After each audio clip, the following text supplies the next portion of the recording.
if I admire Meryl Streep, Marlon Brando, Al Pacino, we could go down the list of greats.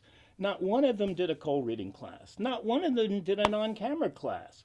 Common sense, they were extraordinary because, like you, they put in years of studying and training and investigating tremendous material.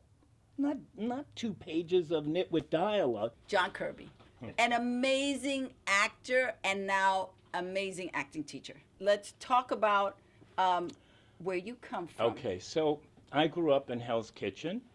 My father is an amazing actor named Bruce Kirby who goes back to live TV. Oh, he was a regular on Car 54. He did so many Patty Duke shows. And he was an actor, and he studied with Lee Strasberg for 9 years, like you studied with Roy London for 9 years. So he, like you, busted his butt to be a great actor. He never stopped studying. And then I had a brother named Bruno Kirby who starred in Harry Met Sally and City Slickers. Amazing. They were born on the same day, April 28th. Wow. And both Taurus, and they just were remarkable people. So it was wonderful growing up in this household because all we knew was talking about acting, and it would filter through the house, you know. My dad would show up. Renee Taylor was a scene partner who wrote Lovers and Other Strangers and The Nanny.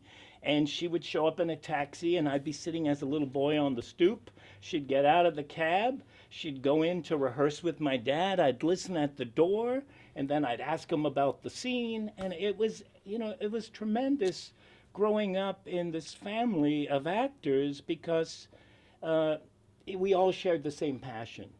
If I wasn't in school, I would go and sit in on one of my dad's rehearsals in New York. I would sit in on Lee all the time. When I was very young, this teacher at Stellar, Adler Sidney Armis, asked me to be in a play at Stellar's. So I just grew up around that great time in New York where acting seemed to matter. You know, they call it the golden age. I was a little boy, but I soaked it all up, So we came to Hollywood. And How old were you when you came to 15. Me and Bruno went walking on Hollywood Boulevard the first day. And I said, well, let's just go by Hollywood High. Bruno had already graduated from Power Memorial. We both wow. Yeah, we both went to school with Kareem Abdul, Lou Alcindor. And I said, so he'd already graduated. I said, but let's go walking on the boulevard. Let's go see Hollywood High and see when do I start. So I go there, and they say, oh, you've got to start today. Today's the day. I hadn't showered. I hadn't washed. I said, Bruno, I got to go into class. Everybody laughed at my accent. And it was a major change in our lives. I don't even think, because I'd gone to an all-boys parochial school, I don't even know if I even knew the word hang-up. But Hollywood High, I learned and heard about everything under the sun. And it was such an amazing time. What grade were you when you entered? I had to make California requirements, so I went back a year. Okay. So I got to be in school, I guess, 2.5 semesters. I would have only had one more year had I finished in New York. But I didn't mind it because we had a drama teacher there named Addison Myers, who later went on to Stevens College to teach, and he saw something in me and entrusted me with the role of Andrew Aguchik in Twelfth Night, and Frida Granite, this agent, saw me in the show. I was with Frida. Remember Frida? She saw me in a play and signed me, and it was such a beginning of feeling, you felt discovered. Yes. In those days, people went to high school plays to discover talent, and it was wonderful because it was a beginning for me, and then it was really kind of funny. As we got a little older, we'd met this man, Ray Rappa, who was an agent in the beginning at Glenn Shaw. So what was really funny, we all were with Ray Rappa, who's still around. He's not agenting, but he wrote a book, and I think he talks about the family in the book. But he was wonderful because Ray, when I was a kid in New York, I would go to Tin Pan Alley and buy my 45s, and Ray was working on the counter, and he would sell, and he was a singer, but he worked behind the counter. So as soon as out here we meet him, I said, you used to sell me my 45s. Well, he remembered me, so he signed all of us. And so I was thinking, what's really funny about being in a show business family, when you have the same agent, we used to have this back porch, and, you're dying for an audition. So I put the phone, I put my towel out, I'd be lying in the sun, I want to look good, and waiting for the call. And the agent would call, yeah, hey, I got an audition for your father. Is he around? You just, No, me. me. And it just, that was what was funny about it all, because we were always, we all were with the same person. And of course that changed later on. But it was a wonderful time. And you realize later on how much you learned because we talked about it. We were a support group. And there's nothing like that, because when your father is such a great actor, you are already ordained with some really good taste, And I think it was really terrific. And, I slowly started to work. And I think one of the best things that happened to me, which is where we started our friendship, was at ART, Actors Yes. Wrapped Together. That was a rare place, because so many people came out of there who have gone on to do so many big things. Jason Stewart, I was coaching Winona Judd in Salt Lake City, and he heard I was in town, and I went to see him perform at the club, and he was so funny. And Louise Lachine producing now, and you still acting and doing all these wonderful parts. You're such a character actress, always were, brilliant, Friend of mine recently went to your reunion, a stand-up. And Stand and Deliver. Stand and Deliver. And I said, oh my God, my good friend Lydia, Nicole. And there a week later, I saw you in the market. But Actors Wrapped Together was one of those places where we were very fortunate, because guests would show up. They would share whatever they knew. Mm-hmm. It was kind of like a 12-step program, but for actors. Yes. Because we all would go around the room. We'd talk about maybe what we were going through and what we heard. So-and-so's casting, so-and-so, and it was such a good thing, because I felt such a part of that group, because, I don't know, we all were so different. And I think that was the key. Carolyn, who ran the group, was a stickler for not letting anyone in the group who could be in conflict with someone who was already there. So it was very protective. When I go to the old movies, it's so wonderful to see each movie star had such strong identities. And when I used to sit in that circle, each one of us was so handpicked. And so specific in what we were selling. Yeah, and I kind of think, I was very fortunate, growing up in New York, aside from show business, there was something that made it forced you to find your identity. So I didn't come to Hollywood not really knowing who I was. I didn't know how it was going to pan out, because we came from my dad. But I think it was good, because I was thinking, coming over here today, yeah, I never really didn't know who I was, what I believed, or what I stood for. And I knew, I don't know if it was instilled at the academy, going to Powell Memorial, which was such a strict school, and it was, it's Catholic school. And it was a Catholic school in New York. Top and tough. Yes. And they had a great pool. They had we used I used to get to go to the pool there. That's how come I love crazy. They have an amazing pool and amazing school dances. But it was, what I think it gave me was discipline, because I like you, our work ethic is so high. Yes. And if you're going to be an actor, you better hold on to that work ethic, because we're in a day and age where actors want a quick fix. They want it fast, and they want it now. They don't want to do the work. Right.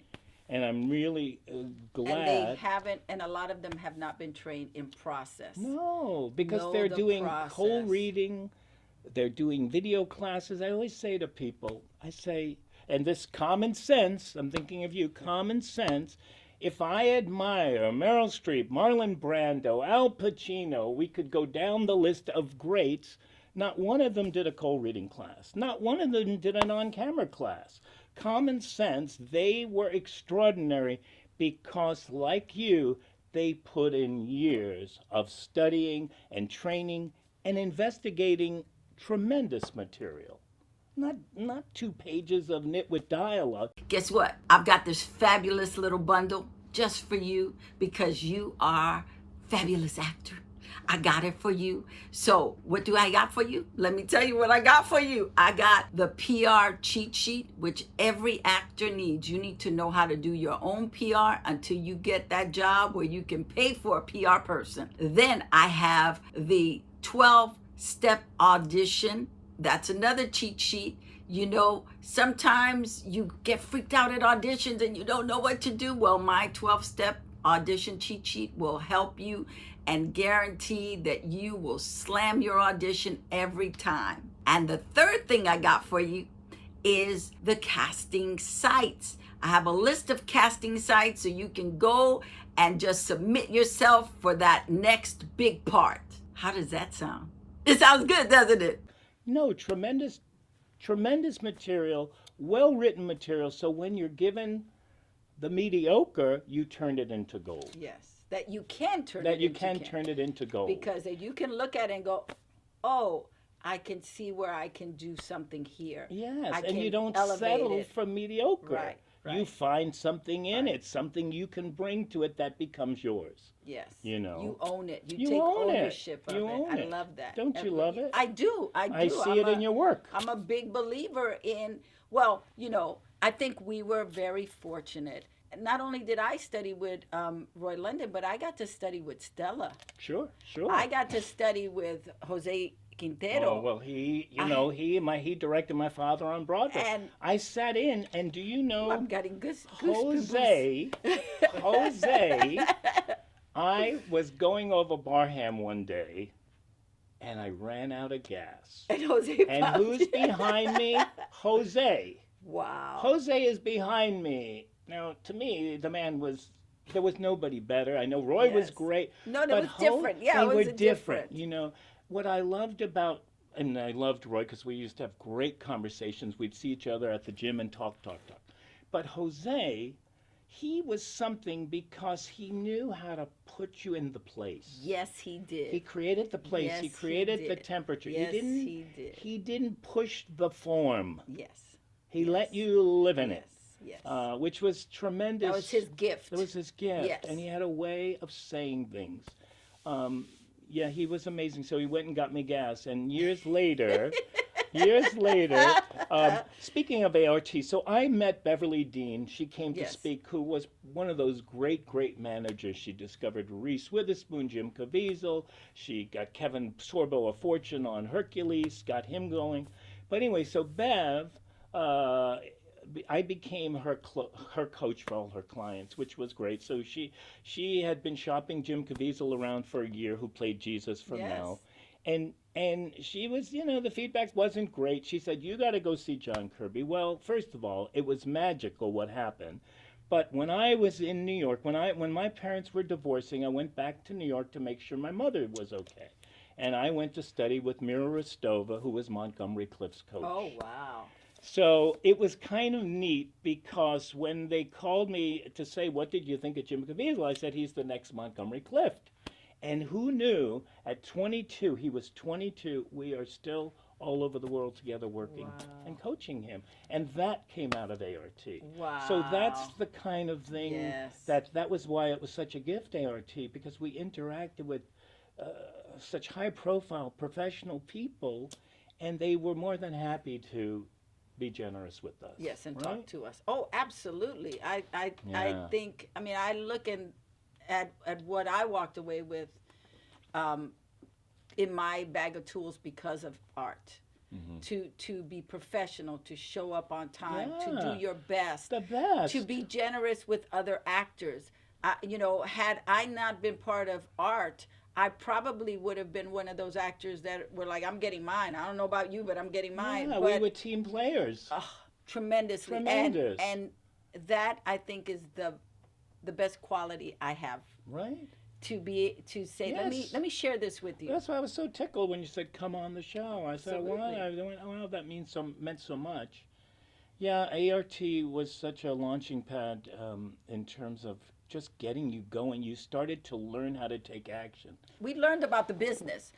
We learned what was a good headshot. Oh yeah. That we discussed. Oh, they do Yeah. this, and this is good, and Yes. this is not good, because I remember sitting in there, and do you remember Martin? Of course. And I remember someone saying in the room, Martin is good, but the problem is he puts his name on all the pictures. So then Yes. it's not about you, it becomes a Martin shot. shot.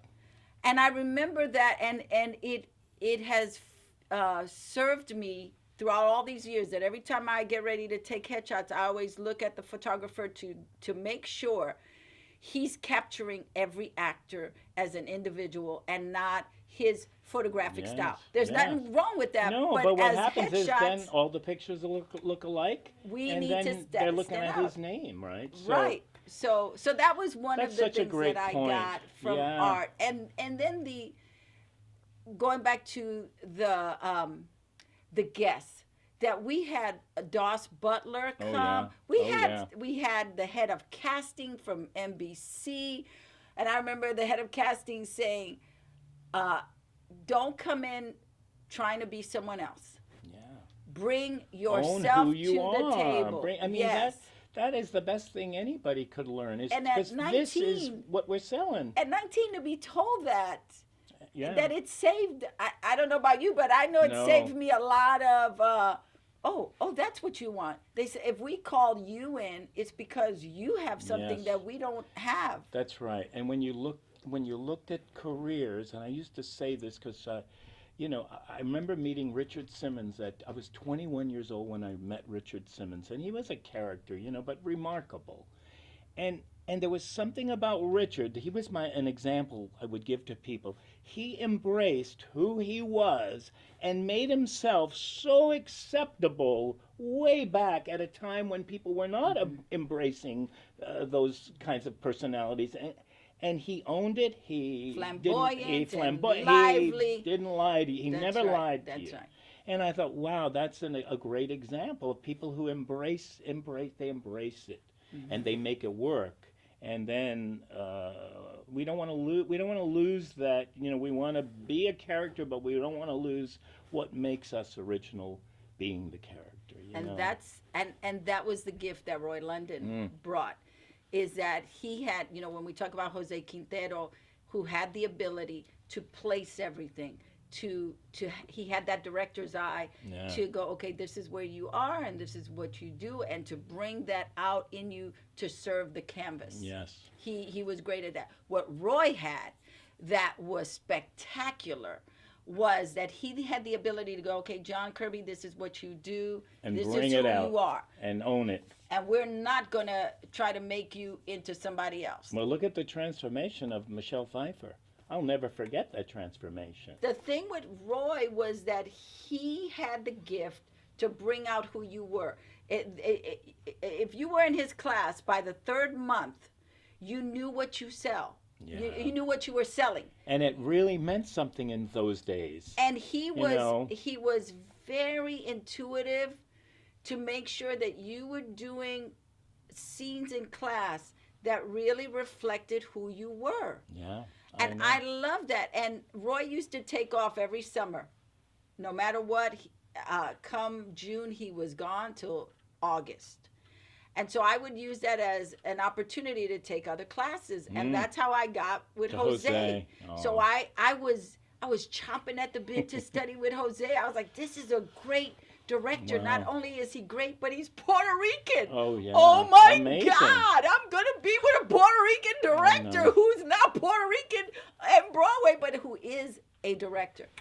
And so I took the class, and I was very clear. The thing about us in art was that we really had a laser focus as to what we wanted, where we were going, how we were going to get there. So I was on a mission. I was going to study with Jose. I wanted to learn a certain thing. I wanted a breakthrough. I had a meeting with him before we started, like he did with all his actors. Oh, yeah. And I said, this is what I want to work on. And he said, great. And we got in there. And the first time we did the scene, afterwards, he gave notes. And what I learned And what I have learned is that you have teachers and you have directors, and you have to know the difference. That a director's job is to direct you. Their job is not to give you process to get there. Their job is to get you there, get you from point A to point B. That's their job. And your job is to trust them enough to go with whatever they want you to do, because they see the big picture where you don't. Mm-hmm. And so when we did the scene and he gave notes and he gave great notes, I kept saying, well, yeah, but how do I get there? How do I get there? And he couldn't answer that. And I realized he was a director. And so what I was paying for was to say that I was directed by Jose Quintero.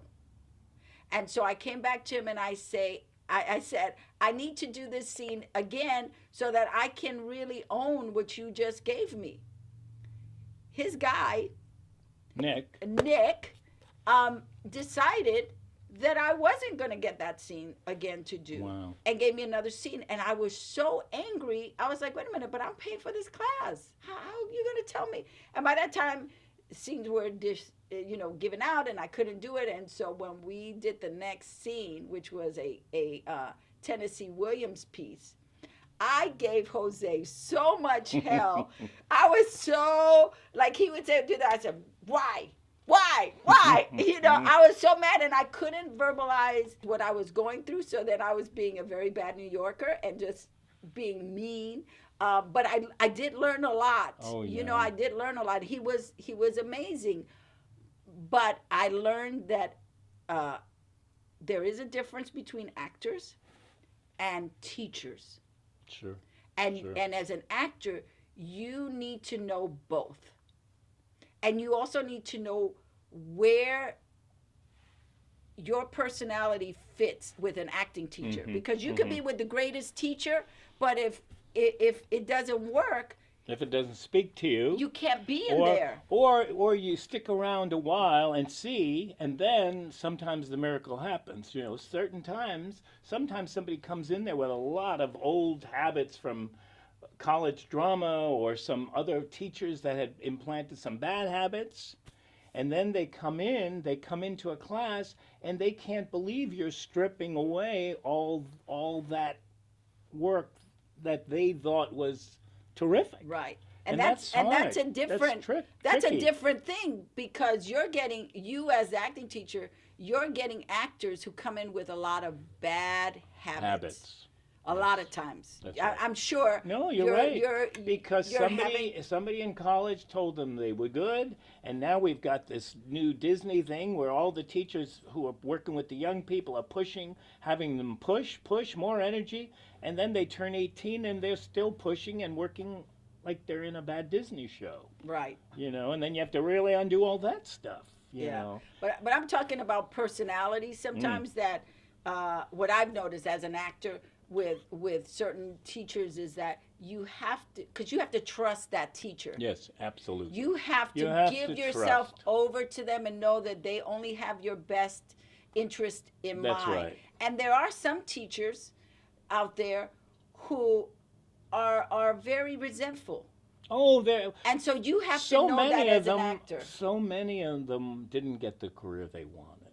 I didn't feel like that. I felt like I worked when I wanted to work. We hustled so much. You remember Rabina Sewell? I mean, yes. Every day, like you and Louisa, and Jason, we were taking action, so we worked. But when I started coaching and teaching, it wasn't because I wasn't working as an actor. It's because I loved it. So we moved out here. So going back to Jose. So Jose directed my dad, and we had an Uncle Felice, and an Aunt Ann Alice, who was Alice Ghostly, who was Esmeralda on Bewitched. There was no blood, but we were babies with them. So they called one day. They'd come out here. My uncle had come out here to do The Harder They Fall with Humphrey Bogart. My Aunt Alice was on Bewitched, and they were working. And, they were very close to us. We had dinner every night. I mean, it was like a real family. Yes. And very Italian, yes. My Uncle Felice. And my mom and he were like sister and brother. So they called one day, and they said, we will give you 4 days to come out here. We found an apartment over on Cherokee. Wow. You've got to do it. And my father was working as an actor in New York a lot, but okay, we literally loaded up the car, came out here in 4 days, and that was because of my Uncle Felice and Aunt Alice, or we wouldn't have been here. And my father came, you know, timing is everything because he was right on time. So this was like, what, 70? Well, I would say 66, Oh, 65, wow, okay, 65, 60. okay. I know I look younger, but you know, it was Okay. 65 or 66. And we loaded up the car and came out here. But we had a lot of history with Jose. But you know, I went off to coach on Angel Eyes. Jim Caviezel was the star opposite Jennifer Lopez, and Louis Mendoki. I don't know if. Yes. Oh my Yes. God. Wonderful director. Lives in Mexico City. He was our director. So when I get off the plane, I get to the hotel, and Jim's saying, "John, oh, these are great ideas. You got to call Luis. You got to call Luis." I said, "Oh, Jim, just let me get settled." "No, you got to call Luis." "Okay, because we have all these ideas now." He said, "Oh, he's amazing," and it was the first time those cell phones, those speaker phones, Yes. they were new to Yes. me, and Jim had one. And Louis Mendoki sounded like Jose. Wow. And he would say, "Oh, that's wonderful. That's beautiful. Yes, yes, please incorporate that." That man is an amazing director, you Yes, know. he is, and doesn't work enough. Doesn't work enough. Yes, yes. It's Beautiful cuckoo, work. He right? does Beautiful. very, Such a heart. Very sensitive His stuff. heart is there, you Yes. know. But yeah, Roy London was great. So in class, I still do some scenes from his play Disneyland. Oh, wonderful. I mean, what a brilliant mind. Yes, It's a yes, brilliant mind. yes. So So I want to ask you, what got you started in coaching? Okay, so I was going to Hollywood High, and there were people, you know, lots of classmates. They would say, "Hey, would you help me with this monologue? Would you help me with this monologue?" And you know, even as a kid in the hall in New York, we lived in a brownstone. I remember putting together little plays and things. And my childhood friend Tom York, who's no longer with us, but we would put the phone on the stoop. My Aunt Alice gave me a player's guide every year, and we would go to the library and we'd pick 5 plays, and we'd sit on the stoop casting these plays. Wow. That's how obsessed I was with it all. And in those days, I don't know if you remember, but they had their phone number in there. So there was a record on the radio called "Wait Johnny for Me," Bernadette Peters. I said, "Oh my God, ABC Records, it's got to be the girl, it's got to be Yes. the girl."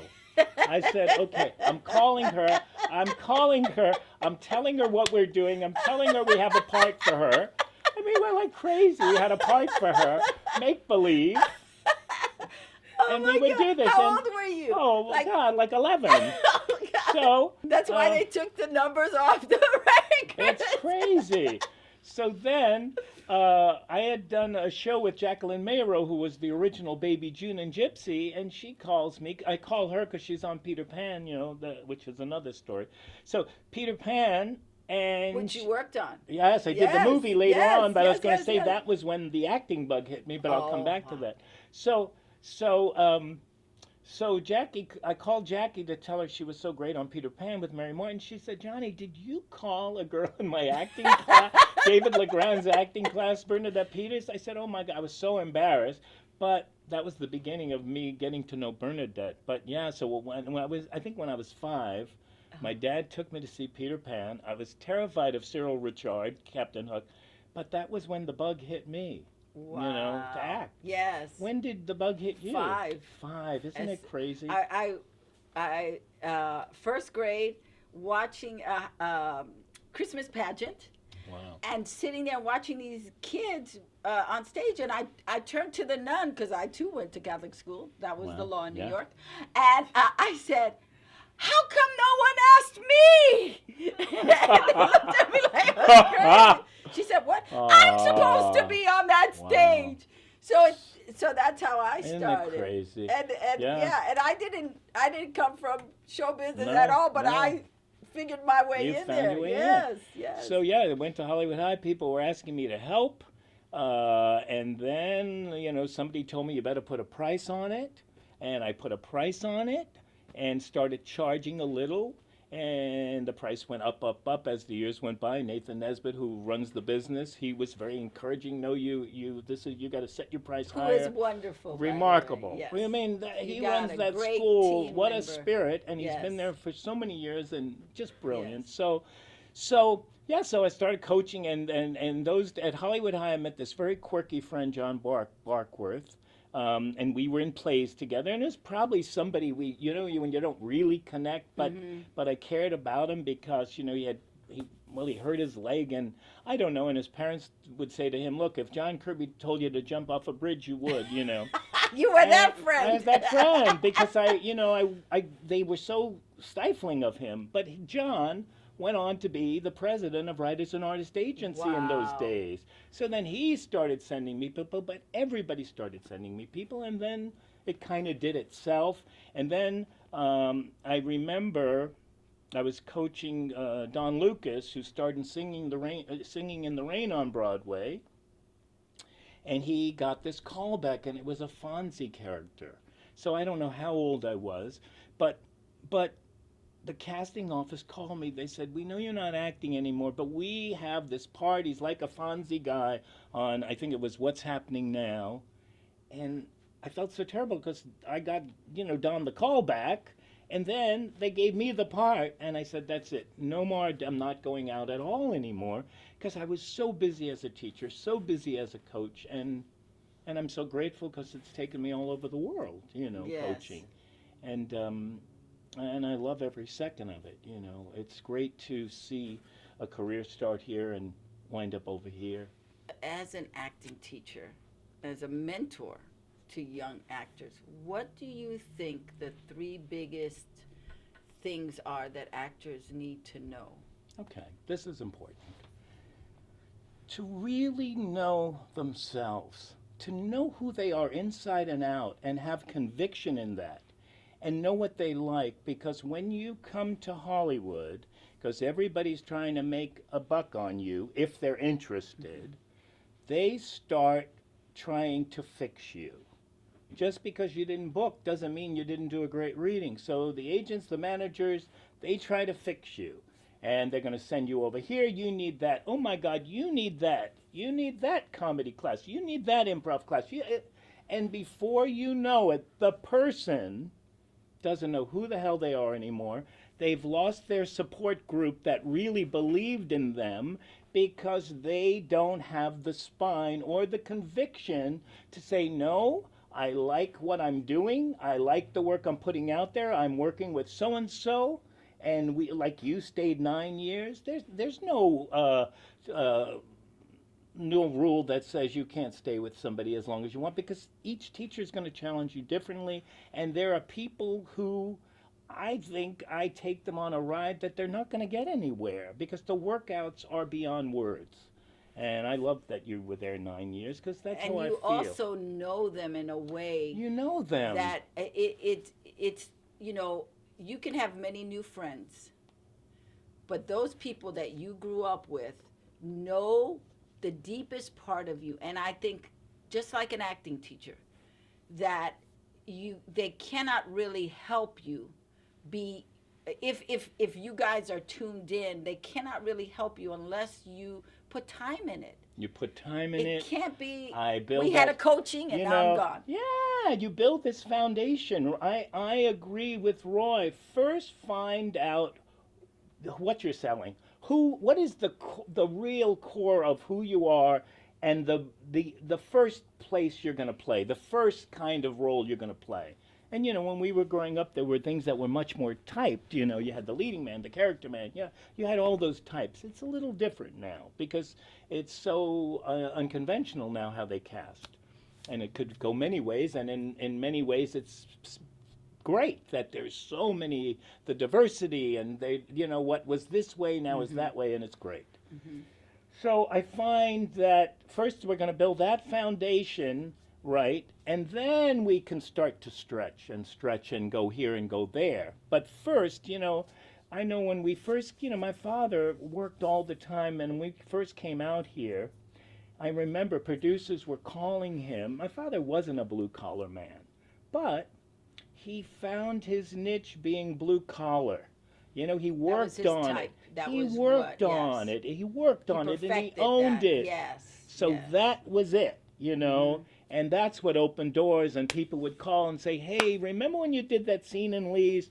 I'm producing such and such. I want you to come and guest on the show, like Hill Street Blues or what have you.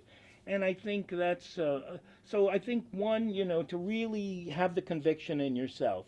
But don't lie to yourself. I have more actors that don't know who they are. I say, so who do you identify with on the screen? And they come back with the craziest names, you know. And I've got to be honest. I said, do you really think you have that to offer? Those, you know. And if sometimes sometimes they are so wonderfully offbeat that if they would embrace that offbeat and stop trying to be Tom Cruise, they're going to make $1 million. So, you know, to be really honest, and I think that's very difficult for young actors. They don't want to be honest because it's painful, because they almost feel like maybe it's too close to the bone in what they went through in their own life. So they don't want to be the guy that doesn't get the girl or what have you. Right. You know, but you do have to know who you're selling. So, you know, the other thing which makes me crazy with actors, you know, they do all the homework, they do all the work, okay. They get to the audition, they surrender their power, they don't own the room, and they start asking questions. Do you want it this way? Do you want it that way? They overtalk it. I say, do the work you worked on. Give it to the spirit, let go, and show up. Let them see the talent, let them see the homework, see the performance, not the homework. And then, if they want to give you an adjustment, but if you start asking already, all your choices are out the window, and they see a half-baked performance. Right, and they're afraid now. They're afraid now. They're afraid that you don't know what you're doing. Exactly. So and then if they give you the adjustment, listen carefully and be willing to let go. I think the biggest thing, there's so much talk about technique. I think that is, I think that's probably one of the biggest things, is where actors abandon themselves in the room. Yeah. You yes. abandon everything you know because you've given someone else your power. You've surrendered. Yes. And the other thing, people talk about technique. Talk about technique. The best technique, first of all, technique is a way an actor should learn how to work for himself. But the best technique is the technique you can't see. It has to be invisible. But people go in there with their preconceived line readings. You know, everything starts to feel so performed. They start performing. And then you've got the other problem. Sometimes they think the casting director is going to play with them. No, they're not going to play with you. They're not? But Wait, they're not? They're not there for my benefit? I mean, listen, some of them are fantastic readers, you know, but not most of them, you know, they're shy, they don't, whatever. They don't want you to touch them. They think they're going to play the scene with that person when the person's going ba ba ba ba ba ba ba ba ba ba. Well, you can't go ba ba ba ba back. So it makes me crazy, you know, but I think it's so important that, you know, yes, do the homework, do all the work, but learn how to let it go. Because if you don't let it go, there's no spontaneity in the work. That's where the magic shows up. That's the magic. Right? That's why I say give it to the spirit. Giving it to the spirit is the icing on the cake. Yes, absolutely. And don't know where you're going to land. Absolutely. Don't know where it's going to go. But see, that comes from trusting the technique.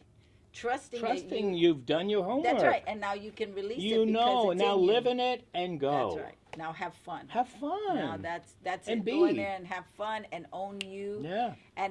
And something a casting director shared with me a few years ago. We were producing a project, and she was casting for us, and I took the opportunity to just quiz the hell out of her. And I asked her about, you know, when actors come in, because I think as an actor, you know, you get nervous sometimes and you panic because you want that job. So you come in desperate, you come in stinking. Desperation's the worst. You stink because you're like, you get out. So sad. And what she said to me that set me straight was, know when you come in for the audition, you already have it.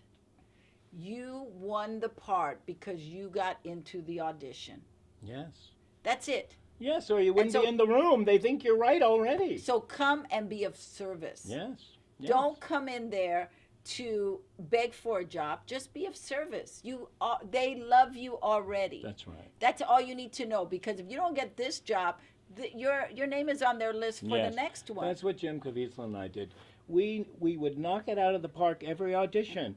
We knew we were doing great work. So yes, let's blow them away. Let's do great work. Leave the room. And sooner or later, they're going to have the right thing for you. And let me tell you about Jim. In Person of Interest, Oh, my God, yes. he was phenomenal. His Wow. choices Wow. were ridiculous. I know. I love 'em. I mean, I loved that show so much because it was such good acting on such a high level. Yes. And the characters, I don't know how they were in person, but the energy was just supportive and Yeah. full, and that's what came out know. at the And screen. then they you know? started to tamper with the story. That was a family show. Families could sit around and watch, and then they started throwing all kinds of things into that show that weren't needed. But we just got back from Malta. We worked on a movie called. It was first of all, Lydia, you gotta go. The people in Malta are spectacular, Wow. kind, loving. The food, Jim and I went in the Mediterranean Sea every morning and swam. Wow. But we did. He played Luke in the Apostle Paul movie coming out for Sony. It is remarkable. Well, he's remarkable. He's as remarkable. Jesus. Let Yes, me tell well, you. there'll be Let me and tell you. Mel is doing the resurrection soon. Wow. So yeah. Wow. So, what? So now that we've talked about several things actors need to own, 3 things that they need to own, which is know who you are, have a backbone to support who you are, Right. Don't don't let run all over the anybody- place. no, Don't let anybody talk you out of who you Yeah, are. That's right. And then 3, own your material and don't abandon yourself. In the room, and don't leave your personality outside the door. That's the other thing. And I always feel for it's kind of interesting because I sit there on a daily basis with really talented people, and sometimes people don't even know there's a certain attractiveness about them, a certain kind of beauty, a certain kind of handsomeness, and to really own that. It's fascinating when you're that, especially when you're the leading man. They're going to expect that from you. Come in, own that sexual energy, intimidate the room with your strength and your power. There's nothing worse when you see it, and if they just embraced it, even though it may not be comfortable, it's wonderful that they don't operate from ego, but they have to know to that's know what you yes. do. Yeah. to yes. put it in the body and own it, and don't worry about it. You don't have to do bravado, but you have to know. And that's the same thing with beautiful women. They can't shy away from it. They have to accept it and own it and use it, And a lot of people don't. As an acting coach, what are some of your delicious moments? Like when you've prepared an actor. I'll tell you a beautiful moment. Well, like I said, Peter Pan, I was 5 years old. That's when the story, it got me. That's my favorite book. So I was coaching all these young people going in for the movie Peter Pan. Their first choice was Aaron Carter, who was a very big pop singer. I guess he's going on the road now again with O-Town. And that's wonderful. He's getting back out there. But anyway, so he and I will work. He would get off the road. We'd work on Peter Pan, Well, he was the choice. And then it got totally screwed up. I guess so whatever the problem was with negotiating the final screen test with his mom, it was kind of too bad. But anyway, the best thing that happened is they sent Rachel, who plays Wendy in the movie. She had gone to Australia because we shot it in Australia a year. Nobody cared for her. They found her on an open call. Somebody says, you got to get her to John Kirby because he seems to be the only one understanding the script and bringing these wonderful performances in. They send her. Oh well, so they sent her over to me. I said, Rachel, she's 11 years old. She's frightened to death. Carrying a $200 million movie. I said, trust me, I'm stripping away everything you're doing. We're starting from scratch. I called Deb Dion, who was the West Coast casting director. Okay, we're ready to film this. We film her. PJ Hogan calls. He says, I will not do this movie without you. And that was a big deal. So then they hadn't given her the job yet. I go to Australia. I was there. We had preliminaries a long time. Went through all the audition tapes. How long were you there? Oh, I was there a year, practically Wow. close to a year. It was a life-changing trip for me. Wow. Rachel was amazing in the movie. Jeremy Sumpter was amazing in the movie. I loved him. And it was a great thing because when I got there, Doug Wick and Lucy Fisher, who had produced The Gladiator, were our producers. And they were amazing because they put me on a hot seat where before they hired Rachel, they said, now tell me her limitations. We need to know what are her limitations. I mean, I'm responsible for so many people getting into movies even. Wow. So I said, if she's working with me, there are no limitations. Boom, they hire her. It was amazing. And then she got over there and she was very shy. She didn't know quite how to behave. And it was a little tender there where they were, we hadn't started shooting and they were thinking of maybe letting her go because nobody could seem to connect. She was a little frightened. And it was an amazing thing that happened because I didn't want to see her lose the job because I'd worked so hard and I had a spiritual awakening there. And I went into this church called Surf City. I said, somebody pray with me. And they prayed, and Rachel kept the job. And it was just, it was amazing. And we had a phenomenal time making that movie. And, PJ Hogan is brilliant, but he'll do 50 takes, and he will do little sections. And I remember one day Rachel had to cry. Well, we must have done about 50 takes, and she cried on cue, and she had never acted in her life. And we got in there and built that inner life, and that was so rewarding. That movie I'm very proud of. I also am very proud of The Count of Monte Cristo. I loved going to Ireland to do that. Jim and I had a field day because Kevin Reynolds, our director, Another wonderful director. He knows how to make a movie. Yes. So he had rewritten our script, okay? So Jim and I said, and the best thing Beverly Dean did, he had character control. Oh, wow. That's unheard of. Yes, yes. So when Kevin rewrote the script, Pamela Cole said, no, this is not the script Jim agreed to do. And they were paying him a lot of money. So Jay Walper, who wrote Pirates of the Caribbean, all those movies, he was the original writer. So after 3 weeks, we were rewriting the script. Guy Pearce, Jim, and I got together and we started rewriting the script because we wanted back the old script. So all hell broke loose. They bring Jay Walper over to Ireland. He comes to our house. It's raining. He told us recently, Nathan and I, because he came to see us, that he thought Jim was the Count the way he answered the door because they put us up in this gorgeous house in Bullock Harbor. Anyway, and John Glickman, who's, he was the producer of Sixth Sense, who I later worked for again on Stick It. Oh, and I do want to talk about Jeff Bridges. Okay, so then, so anyway, we go up to, you could cut the air with a knife because we're going to talk about the problems in the script, and now they've brought the original writer back on board. And John Glickman says, so do you want to ride or walk? Jim says, let's walk. So we walk up a mile up the hill in Dalkey. We sit down in this Indian restaurant. John, you tell him. I'm thinking, I'm going to lose this guy a very big job. But what a tremendous thing happened because they got Jay Walper back on board. We got the original script. And every day was a struggle. But when we sat down to watch that movie, Kevin did a beautiful job in making that movie look great, and thank God we got the original script back.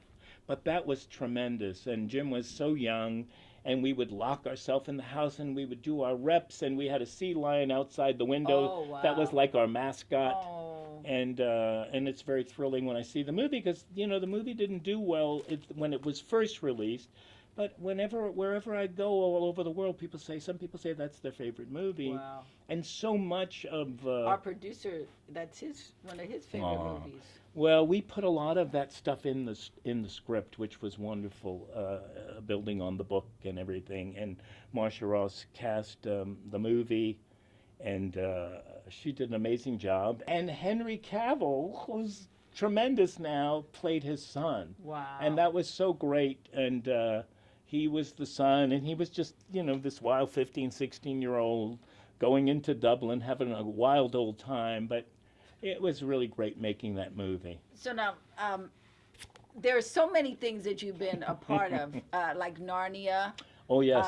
Which was a huge movie, Huge. Especially for the faith community. Yes. That was Yes. crazy. I mean, Yes. I remember when that movie came out.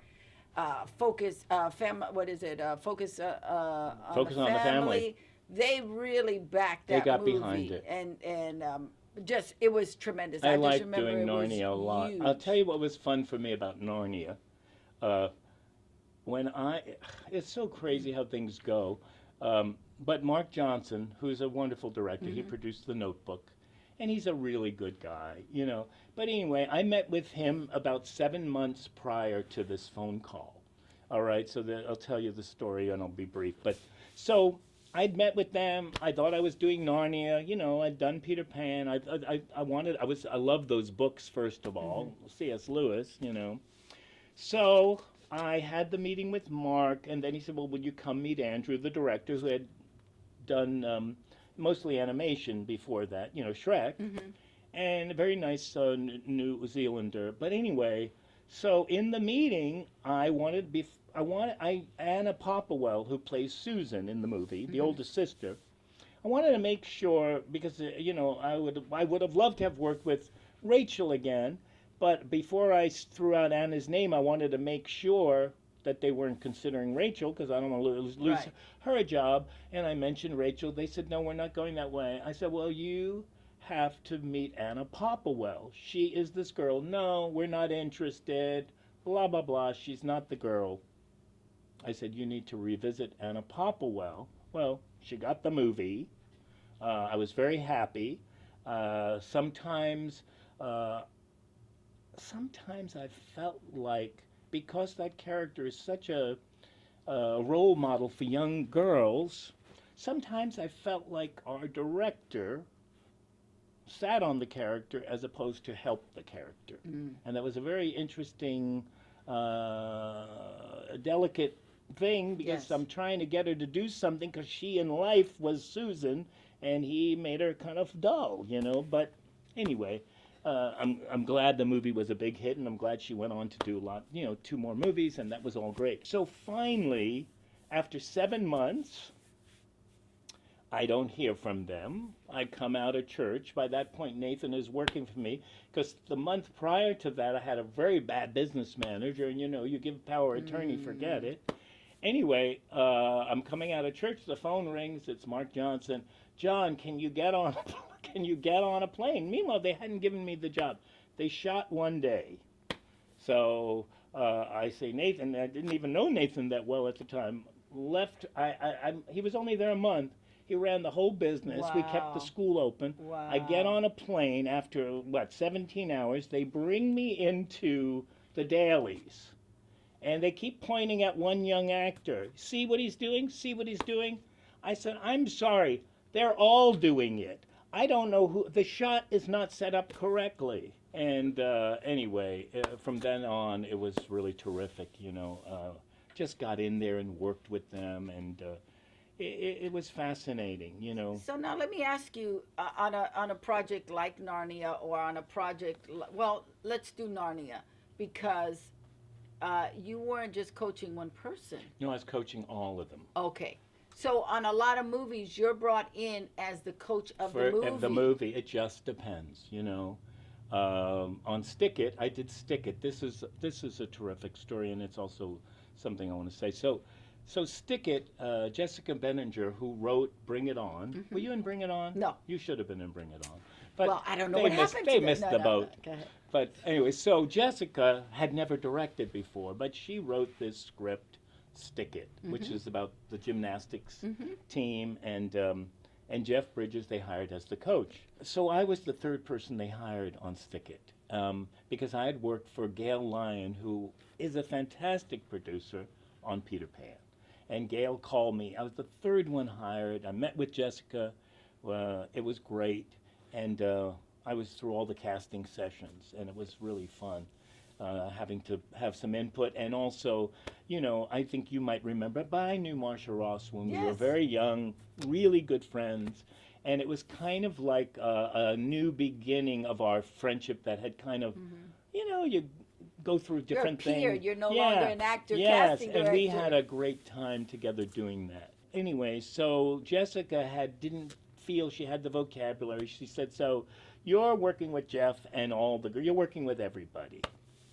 And you have to understand, being second generation show business like Jeff, being a product of the 60s like Jeff, it meant a lot to me, because when you really admire somebody, if they turn out to be a jerk, you are crushed. Yes. Yes. So first day he comes up to me, "Oh, I'm so glad you're going to work with me." And oh my God, talk about a phenomenal experience for he and I. It was great. The girls were great. Missy Peregrine. I even did her screen test with her, which I normally don't do. And Marcia Ross, her whole head spun because she said, "I can't believe the difference, the performances you got out of her and the girls." And anyway, so Jeff and I got along famously. We worked every day. And it was very tricky because we shot the contest out of sequence. So we had to figure out where we were emotionally. I mean, it was remarkable because, you know, Jessica's focus was on those women. That was her thing. You know, these were her main characters. And Jeff, you know, he's Jeff Bridges. You know, honestly, I felt, you know, sometimes I wanted him to be treated better. Sometimes they would call him in at 6 a.m. and not get to him till 4. But we had a phenomenal time. And I was going to say this because it's such a good book, but Jeff was very into the Four Agreements. Oh, I love that Don't book. you love that book? That book And- changed my life. That's right. And Jeff every day would turn over a Four Agreement card, and he lives by it. You know, and any young actor should read that book because those little tips are Let so me important. tell you, though, that book is a must for every actor. Don't you think? That's what I wanted to tell them. The four agreements. Don't take it personal. Personal, don't take it Do personal. the best you can. Always be impeccable with your word. Yes. And don't assume. That's right. Don't Don't assume, assume. because that's And a comic friend of mine, Jackson Purdue, who turned me on to the book, his thing is that there are really 5 agreements. right. And there's a new book out now. But his thing in the book is that critic, you got to shut that critic off. That's right. the 5th agreement, the to 5th shut agreement. the critic. Oh, that's your friend's 5th agreement, or is that the new book? No, that's the old book. But he would say to me, The there's 5th. 5 Oh, agreements. well, now that you know there are 5. The Sun put out Oh, a book. I didn't know haven't that. seen it. But the thing about the always be impeccable with your word, Yes. I was doing it before Jeff, but I say before always Yes, speaking my word. yes. I know after major movies, when there has been a problem, I've had big producers say to me, "You're the only one who said it, Who told the truth. told the truth." So sometimes you're not going to be popular. Right. You have to find a way to be diplomatic. When Right. you are being paid for your expertise, Right. That's you your have job. to say it. That's your right. job. So, and I think that was the thing with Jeff. It's like to always be the best you can be, and that's going to And change stay under out different. of ego. Stay 'Cause out of ego. That sounds. Oh, he's amazing. That book is really stay out of ego. Don't make assumptions. Don't make Stay out of assumptions. ego.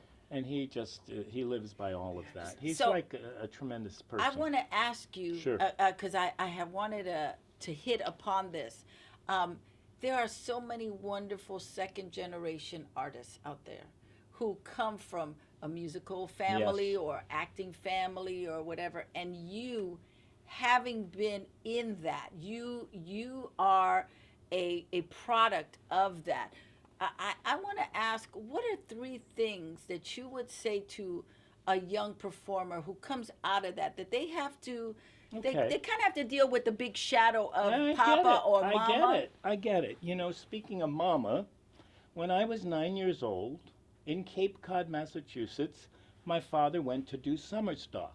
Liza Minnelli was an Wow. apprentice. So this is important for what you're Yes. bringing up. Liza was an apprentice.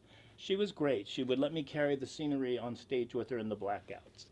We'd go swimming off her mother's swimming pool. Her mother would get up at the cast parties and sing, and she was in a slump, Judy Judy, at the Garland time. was her mother. Judy Garland.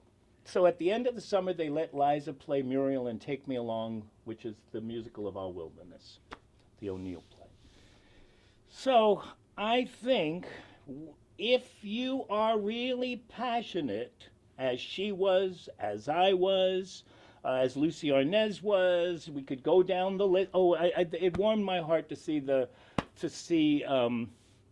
two brothers in Disaster Artist, James Franco and his brother. That warmed my heart to see them in a movie opposite each other and doing beautiful work together.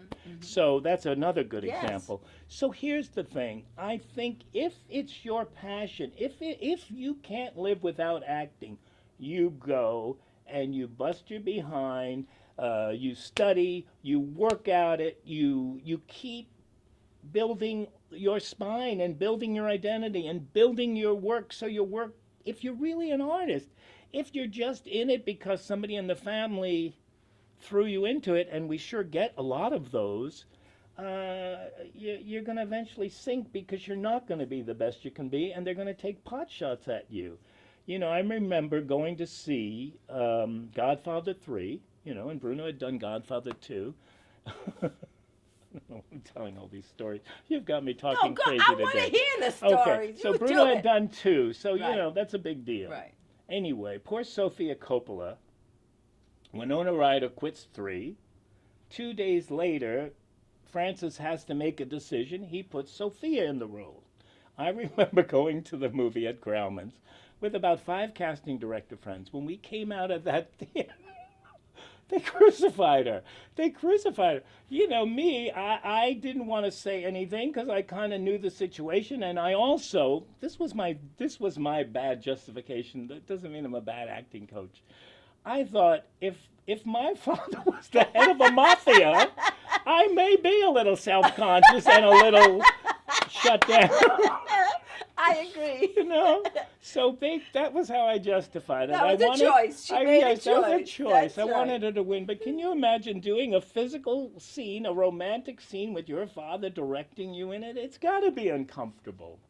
But I tell you, I laugh today now because she's doing great work as a director, and I'm glad she got her due. She found her niche. She found where she found her lives. niche. Yes. Yes. I think it is really hard for second generation artists It to is. stand on their own because they're always going to be judged by the parents. But that's why they have to be the best they can be and put in the time and put in the time.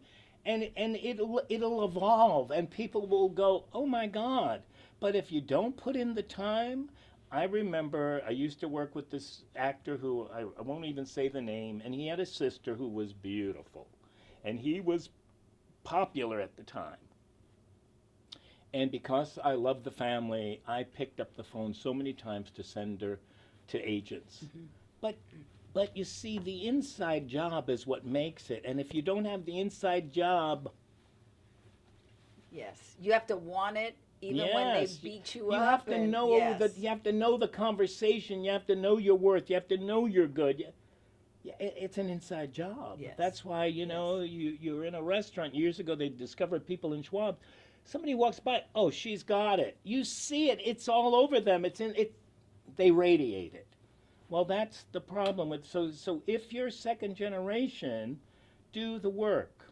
I had a real fun time years ago. Rabina and I would do this casting and stuff, and Rabina was also in art. Yes. She was part of our group. she was in AR2 too. So we would Exactly. cast these projects, and one day I brought in all the brothers because I'm a brother, you know. So I brought in Tom Hanks' brother. I, brought, I brought in Patrick Swayze's brother. Oh, there was one more. I knew Nick Guest because we had done a pilot together. But, you know, I brought in the brothers, you know, and it was just interesting. They were all reading, but I was really good to them. But, you know, we kind of talked a little bit about the brother Yes. thing. And it's a thing, you know, it's a real thing. But they all had, in their own right, had something to offer. I went to see Patrick Swayze's brother in a play. He was wonderful. But, yeah, it is fascinating, but I think if you really love it and you're committed, you know, it was funny when we moved out here. I was acting. Well, our dad, we would audition for the tours that my dad was in, and me and Bruno would get cast, and we were equity. We'd go on the road with our dad when we were little, which was tremendous training. Mm-hmm. But Bruno, I don't know if you know this, but he really wanted to write songs, so he was a songwriter. Wow. No. And our dad was a songwriter aside from acting. So I used to work for Merv Griffin, and I was right before David Soul got Starsky and Hutch. I was about to open in a play at the Actors Studio opposite David. He was the lead biker. I was his flunky biker friend. Anyway, the week we were due to open, he's got to leave to go do the pilot Starsky and Hutch. But anyway, when I was working for Merv, David was guesting on the show. He said, "Oh my God, how are you?" And I mentioned something. We talked a little bit about Bruno, and he said, "Oh, I want to hear his music." And he put one of Bruno's songs on his album. hit album. Wow, I remember that album. I actually, feel so right. It was the I only was album. I was starting to work in radio Yes. at that time. Wasn't it? So Yeah. Bruno had a tune on that. Wow. So now what was the point? Oh, so I don't know what the point was. The point was, as second generation, Yeah. there's a lot put on So you. I don't know, a lot put on you, but a lot you gain so much in the conversation. You know, it's first of all, Bruno was always a big brother. You know, it's such a loss for me, but he was a big brother, and some of the best experiences I had in acting. Bruno and I did a play together at Theater East, playing roommates. Nobody even knew we were related. Wow. It was great. And then we were both up for Almost Summer, which was going to be the big hit for Universal, the next Animal House, which Yes. it wasn't. But what a cast. Tim Matheson, Lee Purcell, this unknown John Friedrich, who he should have kept acting. But anyway, and Bruno, and then I played the bad school gang. And, you know, we were on that movie 3 months at Universal. We shot all over Van Nuys. Wow. We had trailers next to each other. He would bring vitamins. Oh, he was always Big Brother, you know, so it was a little different, you know, because we had that. We worked together. So what gift did he give you that you get to give to actors? You know, Bruno was a rebel. I don't even know if people know. Bruno knew, you know, talk about knowing who you are. He even as a little kid, he knew who he was. He didn't bend when he didn't want to bend. He was very honest with his friends, you know. So what he gave me was this. He was never owned by show business. He wanted to carve out the career he wanted to carve out, and he was going to have it the way he wanted it, and it wasn't about the money. And if he didn't like somebody, and some of those friendships were very sad because some of those people he had worked with for years, and but he couldn't be bought to do a sequel for over $1 million because if he was turned off, he was turned off. It's not, probably would find forgiveness eventually in his heart, but that's what I loved about Bruno was he wasn't wishy-washy. He wasn't trying to hustle everybody to get. He knew what he wanted, and when it was put in front of him, he'd read it. I like it. I don't like it. When Scorsese wanted him for New York, I don't want to do it. He didn't want to do it. They wanted him to play the lead on Sopranos. Didn't want to do it. He knew what he wanted to do. And he didn't care about the money. He wasn't ruled by money. He was ruled by craft, you know. Yes. And it's wonderful to hear how many people really loved him, just loved him. So I learned what I can pass on is that people should not be pushed all around and know what they want. and work for it. So something you've said this a couple of times during the interview, honesty, Oh, bringing truth. gosh. So That's why we're here. where did you get that from?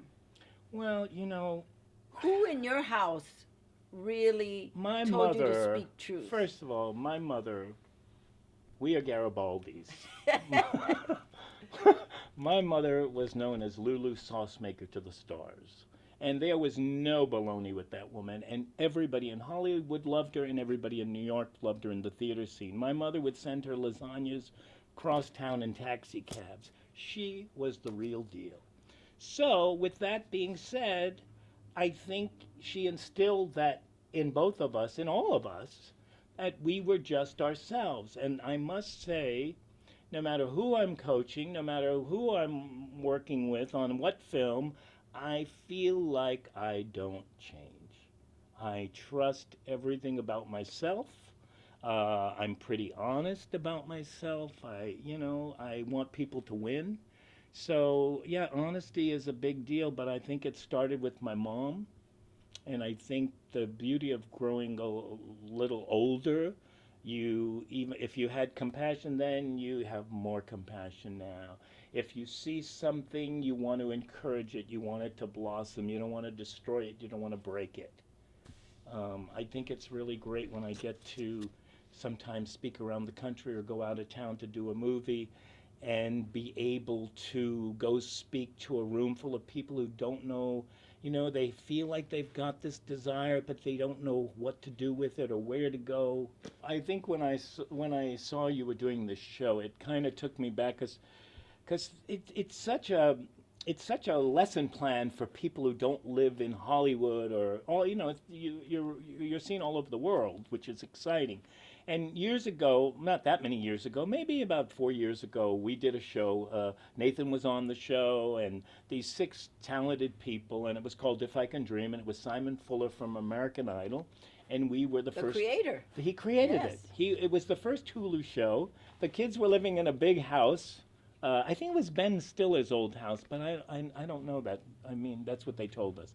Anyway, They but lied. yeah, they No, lied. I just know. I love kidding. Ben Stiller. So yeah, so they set up a lesson with a handful of them. One girl went on to the lead on Chicago Fire, and Ben Elliott is a great actor. He works enough, but he'll work more. Anyway, we had a great time doing it. And then on Thursdays, the public could watch us on live stream. Wow. And we could talk about, we would they would prepare monologues, I would critique, and we could talk about anything we wanted to talk. And some of the kids were Christian, so we could talk about our faith, whatever we wanted to talk about, and yet we were working on the acting. And it was kind of great. So when I went to do Scream 4 in Detroit, probably like what happens to you, people would come up to me, "Oh my God, Mr. Kirby, I see you on If I Can Dream. I am learning so much." And I think your show fits that bill for people. You're giving them so much that they don't know where to get it from. Well, I think for me, part of doing this show is I know how much money over the years I've spent in my career, taking classes, workshops, trying Yes. to perfect not only my skill set but the business side. How much money was spent on photos that were not good. Yeah. And so my thing is, as I'm real sensitive to actors, to artists, but actors specifically. You're like preventative medicine. Yes, I want to give them the information so Before they don't get taken. They go and get taken. To 'Cause say there's you so don't many- have to take this stupid workshop I know that there's is so not many going to do anything rackets. for There are yes. so many rackets. Half the people teaching those rackets couldn't get arrested. And It's so kinda to crazy. be able to help them identify how to make a decision for a photo, how to know how to show up as an actor, what kind of classes they need. Why is it important to have You want a me class? to talk about photos for a minute? Yes. Because I'm picky. Yes, please. My problem today with all the digital, and I miss the black and whites, yet I think the color is great that you get to see people's coloring. My problem today is most of the photographs I've seen They're all very pretty, they're all very handsome, and we don't know who the people are. We don't even see what they can play. And I was really fortunate to find this photographer, Bjorn. He's a Oh, yes. cinematographer. I've never met the man. We speak on the phone. People go in there and they get people, different. They are gonna be okay. So we get the main shot, and then we get different kind of people, and they're engaged in something, just like in their scene work. They're engaged in something internally. They're not just smiling to a camera. There's a life going on, and that's the kind of pictures I would like to see. And I think it brings Well, that's the only person picture out. you can present as a headshot. Right. Because now you have thumbnails. You That's don't what- have a big picture. You just have a thumbnail, and you got to be able to. It's got to pop. That's right. Anyway, enough about the Yes. pictures. No, yeah. but that's important. Yes, so. So I want to talk about your faith. Oh, I want to talk about my faith. Well, yes, my faith. So, honestly, I was raised Catholic. It was a very strict Catholic school. I tell you, I don't regret any of it. Like I said, I think it gave me my work ethic, my discipline. And then it was, it was great going to that school, but I had a ball at Hollywood High. When the summer before I moved to Hollywood, I'd gone to summer school at Washington Irving. And I went to summer school at You Washington. love that? This is Irving. crazy. I hated Washington Wow. Irving. Well, I got an English. That's too funny. I I went got- to the pool at Power. I went to summer school. Well, at I got an Washington. English teacher at Washington Irving that thought I was a genius. She said, "Oh my God, you're writing. You have to write." Well, I never got that. They never told me that at Powell Memorial. I needed to write. But anyway, back on my faith. But it is a big deal because I didn't really know scripture, and so that church I went into in Australia was Surf City, but it was a Christian church. And oh my God, the person came over and prayed, and I just was like, something was lifted from me. And I was at that church sometimes 5 nights a week. Mm-hmm. People thought I cracked up in Hollywood. But it was so You were great. getting fed. Yes, and it was so great to learn scripture. Then Jim and I worked on an audio Bible for Thomas Nelson with all these great stars in it, and I coached on that. Then we did the youth Bible also for Thomas Nelson, and Nathan practically produced the whole thing. And we used all the Disney We love stars on Nathan. it. It was great. Like all the Disney stars were on it, and Sean Astin narrated it for me. Anyway, so it was like getting paid, like a paid Bible study. Yes. But yeah, I learned about scripture. When you're a new Christian, you're trying to, you're new. Even though I was a Catholic guy, a lot of this was new, and it took time. But you really find the happy medium. First of all, Jesus was about love. I'm not And here to truth. condemn and And truth. truth. I'm Love not and into truth. judgment. I Yes. love people, so it fits right up my alley. Mm-hmm. Yes, it's very important for me, and And so many Christians are giving God a bad name right now. yes, that's right, and it's heartbreaking. Right now. It's really heartbreaking. Right now. In our country. Yes, Because it's of heartbreaking. a silly man. Yeah, because Very bad. So I got so much. I never take my position for granted. I know it was a gift. I know I'm an instrument. You know that you are serving. I'm serving. That's our before job, I walk in that to classroom, I just say, Holy Spirit, take over. Amen. And very rarely do I think I'm off in my notes. But I'll be the first one to hear your thoughts. But I just know it's all spirit driven. My whole career has been spirit driven. So it's great. I do love it. And I remember going off to coach on Touched by an Angel, which it was fun. We're at that Della Reese. There's nobody better. So I went to coach Winona Judd, and Celine Dion was also on the show. Wow. So it's kind of interesting. This was on The Touched by an Angel. Wow. And it was really kind of crazy because when they hired me, I didn't know Winona, and so I get to Salt Lake, and first I was supposed to meet her here. I didn't meet her here. Okay, I got to Salt Lake. Well, she's come back from a meeting now, and the producers call. Well, she was having a very hard time with the fact that the kid on the show, her little boy, worships Celine Dion. So they took a while to kind of balance that all out. But that Winona has a very big heart. So I remember, you know, it was interesting because Ashley, who later we did High Crimes with Jim Caviezel and I, she had worked with this teacher that didn't like to run things. He was mostly about the repeat exercise. And he didn't like to run things. Well, Winona had never acted in her life, and she had a big arc in this show. Right, I remember seeing the that show. show. Mm-hmm.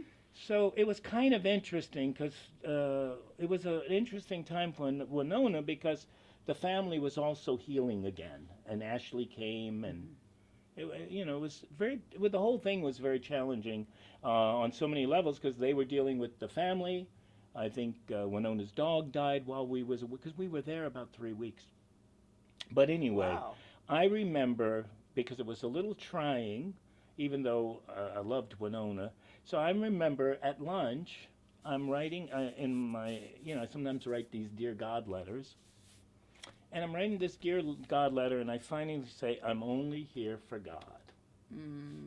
Now, this is crazy. And I knew there had to be a shift because she was pulled every which way. And the first day, I said, Winona, because people go through a lot. They don't know you. Right. And her father, who had worked for Elvis, was there, her stepdad. But anyway, I'm jumping all around. But so Winona, First day, I say, Winona, listen, I just want you to know I'm over here. Because I was ready to go home because they were thinking, oh, Winona's throwing, she doesn't know if she wants to be coached. She doesn't know anything, about that. I said, well, look, you know what? They said, please don't go back to L.A. I said, I could go teach my Wednesday class. They said, no, please don't go home. Okay, so I stay in the hotel room, but then they call back, look, you won't see her tonight, but promise me you'll be on set tomorrow. And it's drizzling. And, country stars travel in buses. And sometimes you're allowed on the bus, and sometimes you're not allowed on the bus. Anyway, I just, Winona, I'll be over here. That's ridiculous. It's ridiculous. Am I like you? Am I not? Oh, yeah. So I wait over there. I say, Winona, I'll be over there. So her first scene, her first day on set, she's got the kid coughing, and she's got to hit him. And I say, oh, my God. And I go, and I say, Winona, you want to talk? And she said, oh, my God. And we talk, and and she was wonderful. So anyway, jumping ahead, big shift, right? But I write, I'm only here for God. Okay, only here for God. She comes back from lunch, chairs just like this. I might even have my legs crossed like this. And she goes, John, I'm only here for God. I mean, talk about, isn't that astounding? That's the Holy Spirit. It was the Holy Spirit. Yes. And things just were lifted, The Hollywood Reporter calls you the actor's guardian angel. Oh, that was very touching that day I read that. Well, I care about actors like you care about actors. Jim and I have been working together for years, and of course our faith is a big part of our work because that's in the letting go, right? Giving it to the Spirit. But anyway, I attract a lot of actors of faith, Christian actors, and it's a beautiful thing, but for us to, we're at a very interesting time with the industry in general, but we attract a lot of Christian actors, and I always feel like sometimes I want to encourage this with Christian actors, because I think it's great when God calls to you and you feel like you are led here, and sometimes they say they're led to me, they're led to you, and I think it's a beautiful thing, but just because I'm a person of faith, it doesn't mean that I'm not going to get in there and deal with all kinds of gritty material because I've got to make you the best actor you can be. And you have to do the work Yes. as an actor of faith. You Yes. cannot come in there and go, Yes. God's going to show me. That's right. I hate that. That's right. You've Oh, got to do right? I want to punch him out in the Yes. name of the Lord. Let me lay hands on you So, and because you then, need it. then sometimes, when Jim and I, most of the work we did in the early days, we always tried to find redemption for the character. But if somebody is not an incredible actor who hasn't put in the time to get there, why do they think a producer is going to abide by all their stipulations? Okay, I won't say that. I won't do this. I get it. I'm not pushing people to rip off all their clothes. But you better be the best you can be. So then when you say, I really don't want to do the scene in the bed that way, I will do it this way. I always say to actresses, because the girls love The Notebook, I say, okay, as a Christian woman, would you have done the movie? Because you say you love the movie. You love the movie. Well, probably I wouldn't. And okay, I said, this is interesting. I said, because the script has so much good in it. And I feel like sometimes they're so afraid to deal with subject matter that teaches life lessons. So we're never going to elevate what's out there on the screen unless the person who says God called them really does the homework, becomes the best actress they can be. So let me tell you something. I have a show, one-person show that I do based on my childhood, which I came from the wrong side of the tracks. I came from Spanish Harlem. I mean, it's not a Christian story, but God is in it the whole time. So I've been teaching Bible study. I've taught Bible study for 20 years. I've been at my church 30 some years. I mean, I know the Bible. I chose to write this story for people who don't know God, but so that they could see that God shows up. Right. Even when you weren't raised in that situation. And I had people from my church come, because I would workshop my show at the Comedy Store, because that's where I had the platform to do my show. Mitzi Shore, the owner, would say to me, because I said, well, can I do the show in the belly room? She said, yes, only if you do Latino night afterwards. Wow. So that was the compromise. I had to host Latino night in the belly room in order to work on my show. And I was like, yeah, I could do that. So I had some people from my church come to see a work in progress. And I let people know right away, this is not a church piece, but it is a God piece. Do you know that I had some people come to the Comedy Store to watch it, leave in the middle of it, and not pay for the drinks that they got? Oh, and they're going to judge you material. And I went back and I said, you don't have to like what I do, but you do have to show up and be a good Christian. You may not like it, but you bought those drinks and you drank those drinks, and you left without paying for those drinks. The Comedy Store is not responsible for the material that they saw. And as a Christian and as my brother and my sister and someone who comes to the church that I go to, you should have come and talked to me afterwards and given me what you thought about it, and not represented all Christians in such a bad light. Right. And I think the problem that we have as Christians in the arts is, first of all, we don't love each other. We don't support each other. We are quick to judge. Absolutely. The Bible doesn't talk about being judgmental. Right. It says to discern spirits, discern. You have to know what it is, because God, what I love about Jesus, what I love about the Bible is that, when Jesus walked on earth, he talked to the woman who had many relationships.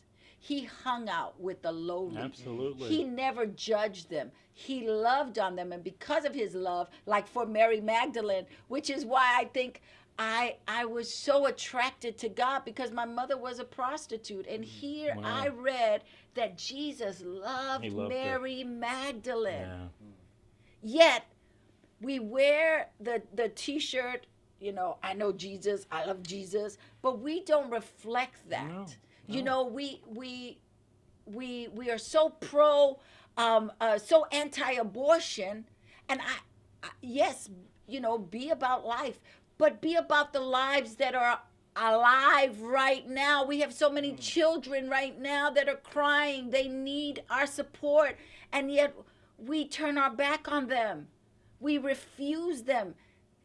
I don't think Jesus would be happy with us. No.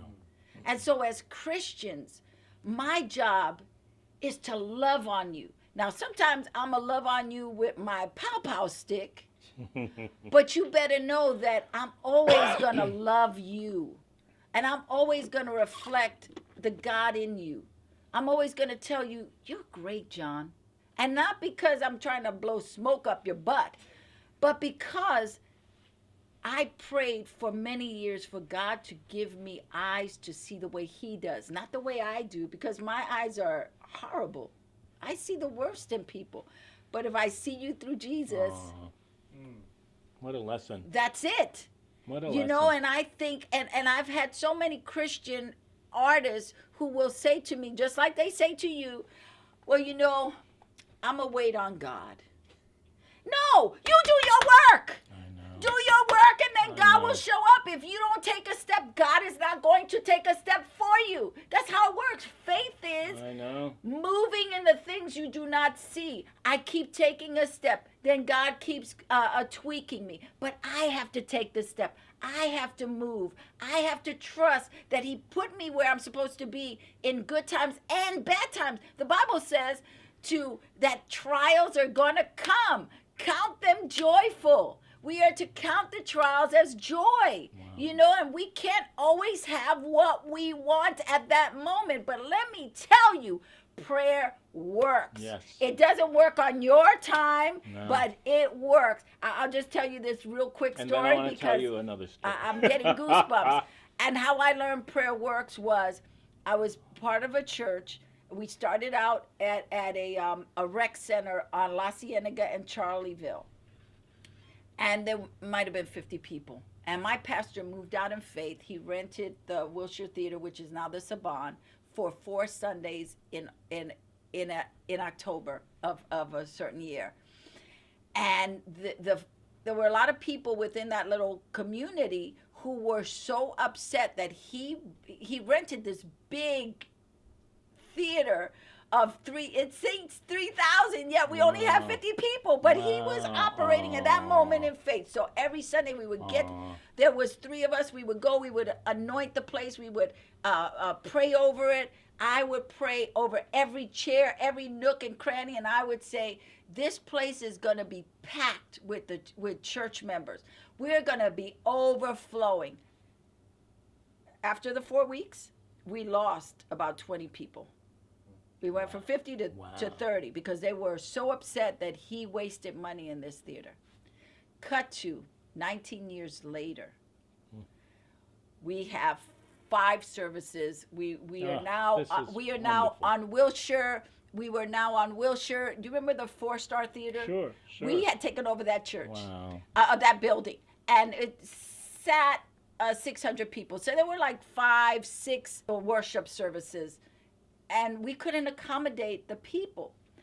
So we had a satellite in Northridge. So he rented the Wilshire Theater. He said, I'm tired of us being displaced. I want us all together. Wow.